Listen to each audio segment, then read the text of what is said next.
And welcome back to another episode. This time around, I'll be doing a couple of custom projects.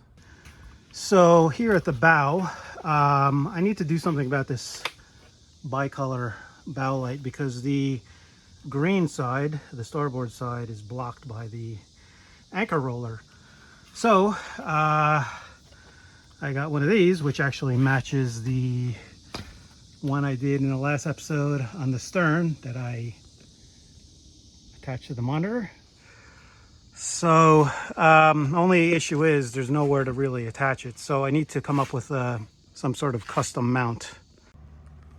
And here's a cardboard mock-up of what I was thinking.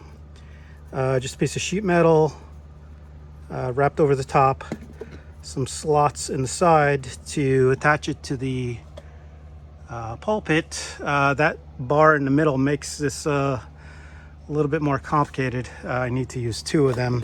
So what I'm thinking is these insulated clamps with the rubber removed, and then I will kind of just put them in there like this. They have to be at an angle, so let's see how that comes.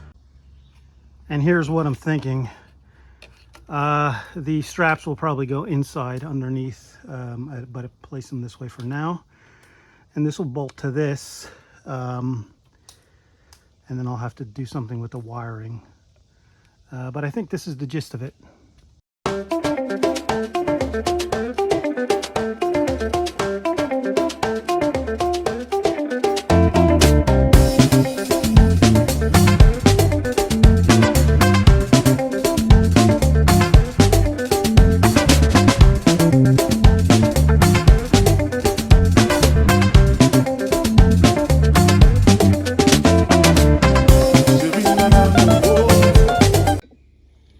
Now I've got the rough bracket cut and shaped and bent to the light. So the little straps will go under there, and that should work.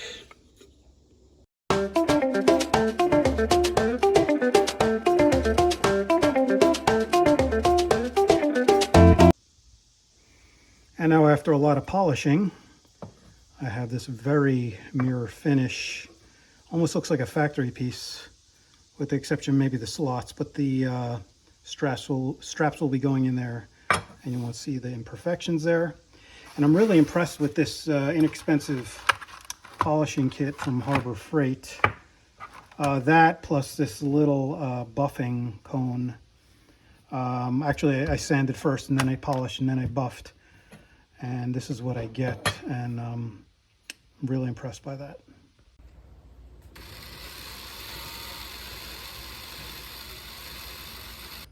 And after a few machine screws and washers and nuts, I've got it together the way I want it, and it looks good, and it feels good.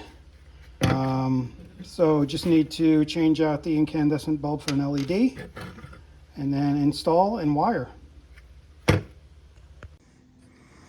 Okay, so installation. I think this will be a lot easier if I just remove the entire pulpit rail,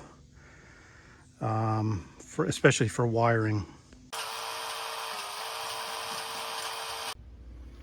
Okay, now it's mounted on the pulpit, and I have that tube drilled there for the wiring.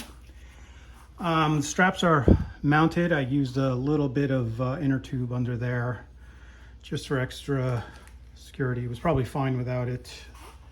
You can see it's sticking out there and there, but otherwise ready for the next step. Okay, next step was to solder the terminal ends onto the wire, and then the terminal ends onto the little tabs in there. I should probably go back and do the stern light this way, since I was only able to crimp it because my soldering iron had failed at the time. Okay, I've got that stem head drilled out all the way through all the fiberglass. There's wood core in there. There's a backing block, and I've made my way all the way through. Then I taped off the bottom, poured some unthickened epoxy in there, let it soak in for a minute, and then let it drain out. And that should protect the wood core. So I'm going to stick this in there and then pack it with butyl tape, which will allow me to pull it through. And hopefully that should prevent any leaks. If not, I can come back and plug it up with some 4200 or something. But once I get that through, I'll connect the wires at the bottom. Okay, got the wires connected with these little soldering tubes. And now,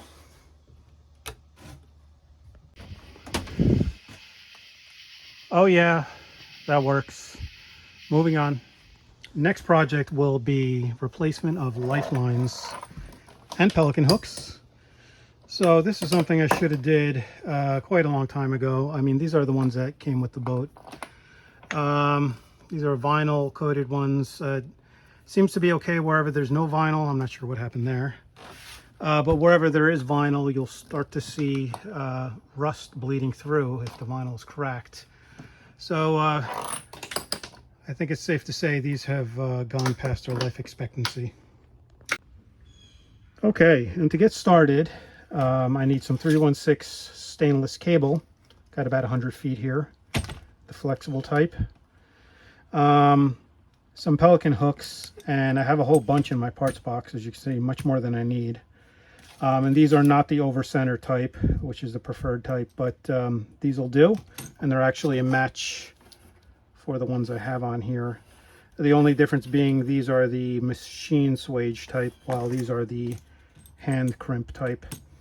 And I do have the crimping tool here, well used. Actually broke one of the bolts on here. Here's replacement. And it says on here, Johnson Marine Lifeline tool. So I'll either use that or the lever type. I'll have to figure that out. Currently I have pelican hooks in the aft part by the cockpit and turnbuckles up front, but I'm thinking of just doing pelican hooks front and back.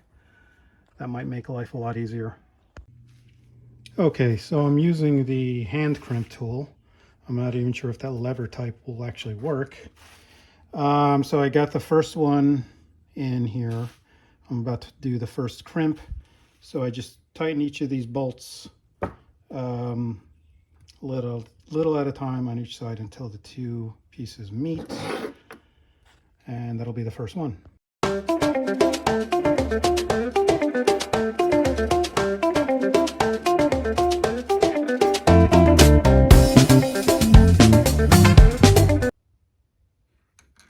And there we have the first crimp. Looks nice and neat. So that first one should be about 5/16 from the edge. And the next four, for a total of 5, should be about 1/8 apart. And to show this a little better, I know that each crimp is 5/16 wide. So I just measure 1/8 inch between them, and 5/16 is the black part where the crimp will go. So I'm just going to use that as a guide. And that's all 5 done. Looks nice and neat and super strong. And with that first side complete, and because I've decided to replace the turnbuckle with a pelican hook in the front, I need to measure with it still installed, so I will know where to cut. And now 5 more on the other side and ready for installation. Now I've got the first one installed all the way down, got a pelican hook up front too. And what a difference in appearance from the vinyl coated. And now I've got all 4 lifelines installed with pelican hooks, fore and aft, for a total of 8. And I have, I guess, some mixed feelings on this. It does seem a little light. This is 1/8 inch cable, lifeline cable. And the reason I use that is because the pelican hooks that I had were for 1/8 inch. And I had those because I had bought a box of them years ago on a closeout, and I even used them on another boat. So I had to use the 1/8 inch Lifeline. I think I'm going to live with it for a while, see how it goes. It's definitely better than the vinyl coated in terms of being able to find corrosion and broken strands and things like that. But the coated is better for chafe on the sail. It's also a little bit more comfortable, or at least less painful if you get slammed against the lifelines. But if I do decide to change it, I'll either go with a heavier gauge uncoated, or maybe even synthetic. I'm not sure about that yet. But for now, like I said, I'm going to live with it just like this.